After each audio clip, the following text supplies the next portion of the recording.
विधि का विधान होकर रहता है। भगवान जो करते हैं अच्छे के लिए करते हैं। एक बार भगवान विष्णु गरुड़ पर सवार होकर भगवान शिव से मिलने पहुंचे। विष्णु जी अंदर चले गए, गरुड़ वहीं बाहर उनके वापस आने का इंतजार करने लगे। वहां एक तोता क्रीड़ा कर रहा था। जाने से पहले उनकी नजर तोते पर पड़ी। वो एक क्षण के लिए ठिठके और फिर अंदर चले गए। इसके बाद वहां ब्रह्मा जी आए।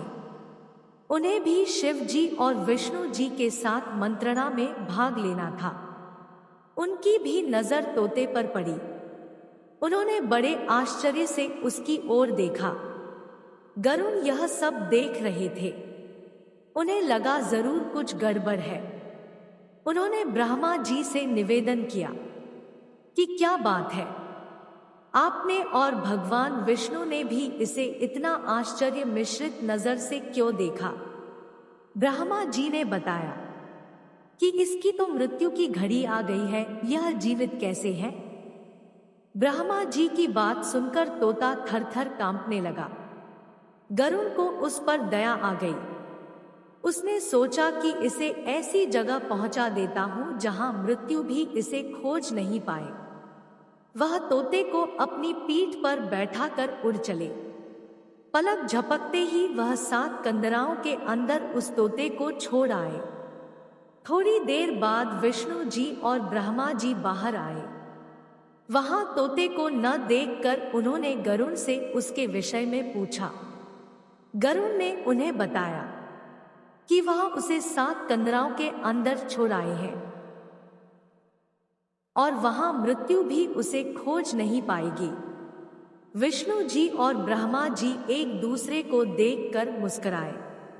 ब्रह्मा जी बोले, मैंने उसे आश्चर्य से इसीलिए देखा था क्योंकि उसकी मृत्यु तो 7 कंदराओं के अंदर थी और यहां से वहां तक पहुंचने में तो उसे बहुत वक्त लग जाता।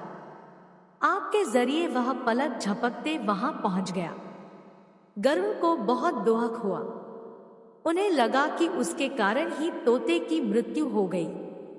तब ब्रह्मा जी ने उन्हें समझाया कि हर प्राणी की मृत्यु सुनिश्चित है तथा वह कब, कहां और कैसे होगी ये भी सुनिश्चित है। जिसकी जहां मृत्यु होनी है वह विधि के द्वारा वहां पहुंचा दिया जाता है। इसमें किसी का भी दोष नहीं है। दूसरी कहानी। एक बार मृत्यु के देवता ने अपने एक दूत को पृथ्वी पर भेजा। वहां एक स्त्री मर गई थी, उसकी आत्मा को लाना था।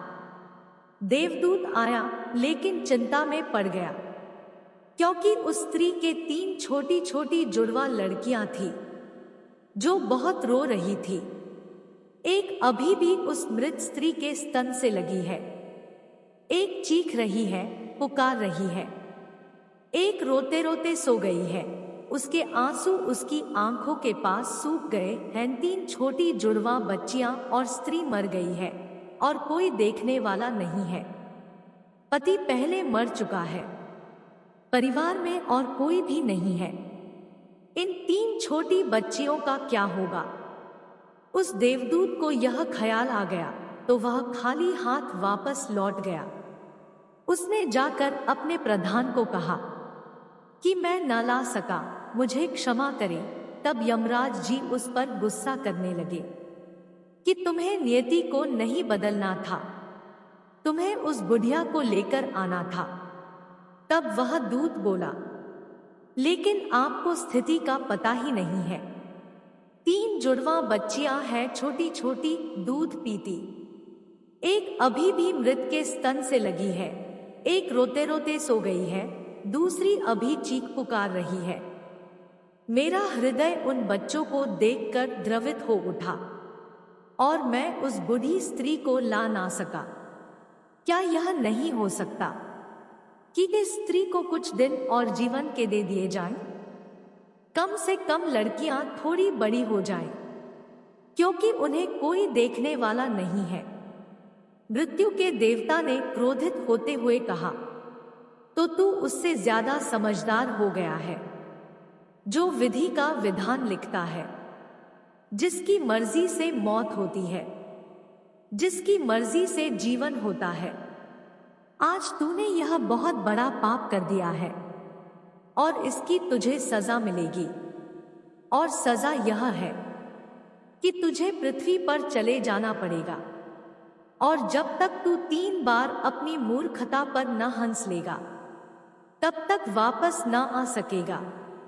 मेरी इस बात की गहराई को समझना कि मैं ऐसा क्यों कहा कि तुम अपनी मूर्खता पर 3 बार जब तक नहीं हंसोगे तब तक यहां वापस नहीं आ सकते।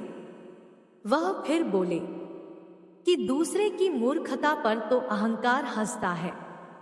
जब तुम अपनी मूर्खता पर हंसते हो तब अहंकार टूटता है। देवदूत को अपनी गलती समझ में नहीं आई। उसे लगा कि मैं तो सही हूं, और अगर मैं आगे भी सही रहा तो मैं अपने गलती पर कैसे हंसूंगा। लेकिन उसके ऐसा सोचने से क्या होता है, यमराज ने उसे पृथ्वी पर फेंक दिया। जहां उसे फेंका था वहीं पास से एक मोची निकल कर जा रहा था।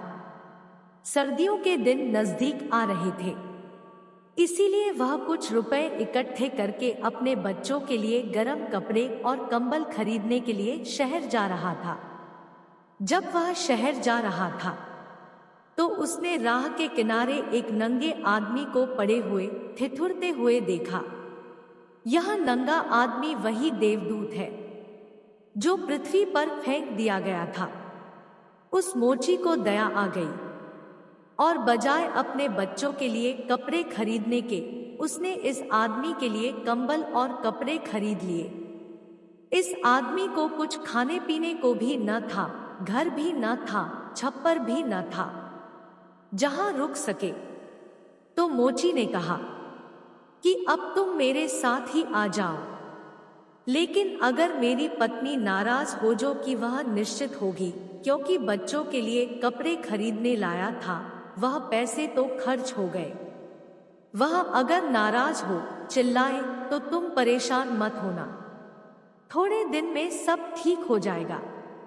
उस देवदूत को लेकर मोची घर लौटा। न तो मोची को पता है कि वह देवदूत है जो घर में आ रहा है, न पत्नी को पता है। जैसे ही देवदूत को लेकर मोची घर में पहुंचा, पत्नी एकदम पागल हो गई, बहुत नाराज हुई, बहुत चीखी चिल्लाई, और देवदूत पहली दफा हंसा। मोची ने उससे कहा, हंसते हो, बात क्या है? उसने कहा, मैं जब 3 बार हंस लूंगा तब बता दूंगा। देवदूत हंसा पहली बार, क्योंकि उसने देखा कि इस पत्नी को पता ही नहीं है कि मोची देवदूत को घर में ले आया है, जिसके आते ही घर में हजारों खुशियां आ जाएंगी। लेकिन आदमी देख ही कितनी दूर तक सकता है। पत्नी तो इतना ही देख पा रही है कि उसका पति अपने बच्चों के लिए कंबल और कपड़े नहीं लाया। उसने सारे पैसे उस व्यक्ति पर बर्बाद कर दिए जो खो गया है। वह देख पा रही है और जो मिला है उसका उसे अंदाज ही नहीं है।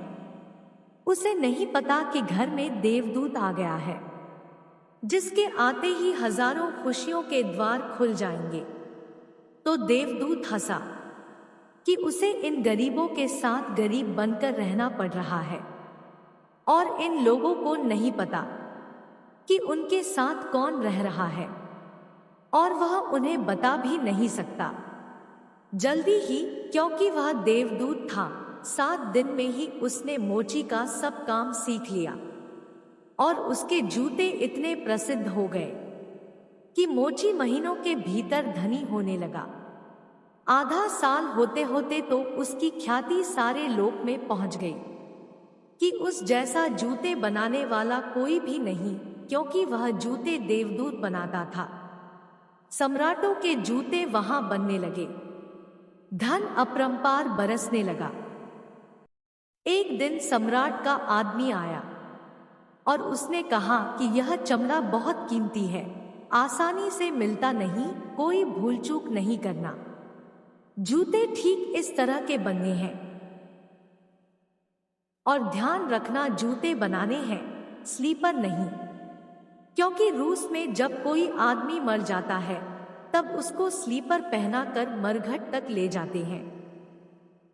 मोची ने भी देवदूत को कहा कि स्लीपर मत बना देना, जूते बनाने हैं, स्पष्ट आज्ञा है, और चमड़ा इतना ही है। अगर गड़बड़ हो गई तो हम मुसीबत में फंसेंगे। लेकिन फिर भी देवदूत ने स्लीपर ही बनाए। जब मोची ने देखे कि स्लीपर बने हैं तो वह क्रोध से आग बूला हो गया। वह लकड़ी उठाकर उसको मारने को तैयार हो गया कि तू हमारी फांसी लगवा देगा, और तुझे बार बार कहा था कि स्लीपर बनाने ही नहीं है, फिर स्लीपर किस लिए? देवदूत फिर खिलखिला कर हंसा। तभी आदमी सम्राट के घर से भागा हुआ आया। उसने कहा, जूते मत बनाना, स्लीपर बनाना, क्योंकि सम्राट की मृत्यु हो गई है।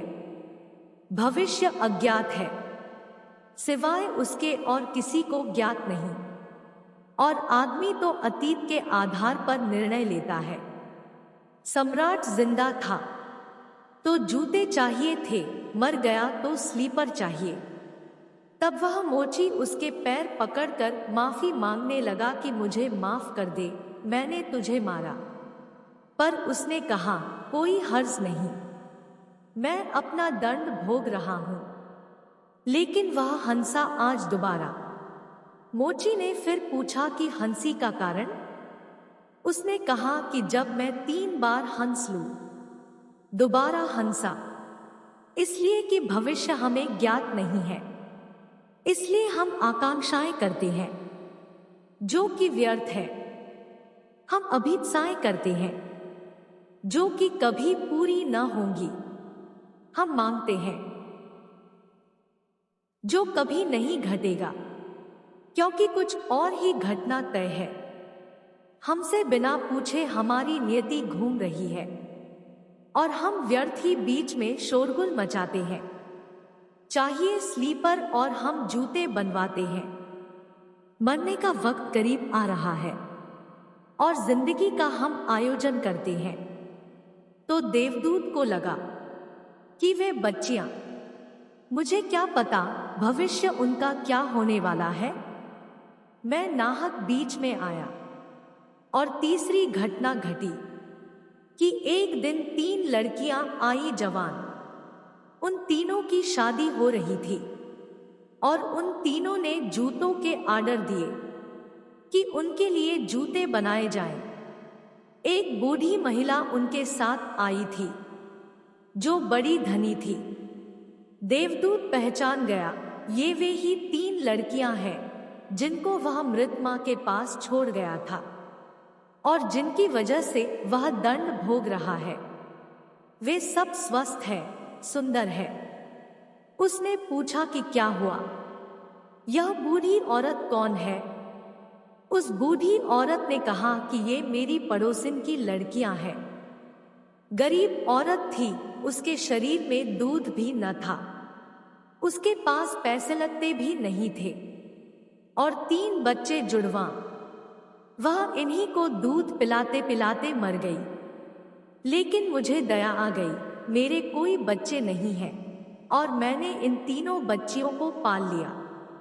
अगर मां जिंदा रहती तो ये तीनों बच्चियां गरीबी, भूख और दीनता और दरिद्रता में बड़ी होती। मां मर गई, इसलिए ये बच्चियां तीनों बहुत बड़े धन वैभव में, संपदा में पली और अब उस बूढ़ी की सारी संपदा की ये ही 3 मालिक हैं और इनका सम्राट के परिवार में विवाह हो रहा है। देवदूत तीसरी बार हंसा और मोची को उसने कहा कि ये 3 कारण हैं। भूल मेरी थी, नियति बड़ी है और हम उतना ही देखते हैं जितना देख पाते हैं। जो नहीं देख पाते बहुत विस्तार है उसका, और हम जो देख पाते हैं उससे हम कोई अंदाज नहीं लगा सकते जो होने वाला है, जो होगा। मैं अपनी मूर्खता पर 3 बार हंस लिया हूँ।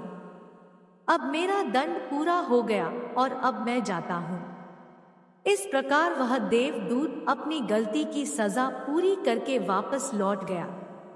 जय श्री राम, जय श्री कृष्णा।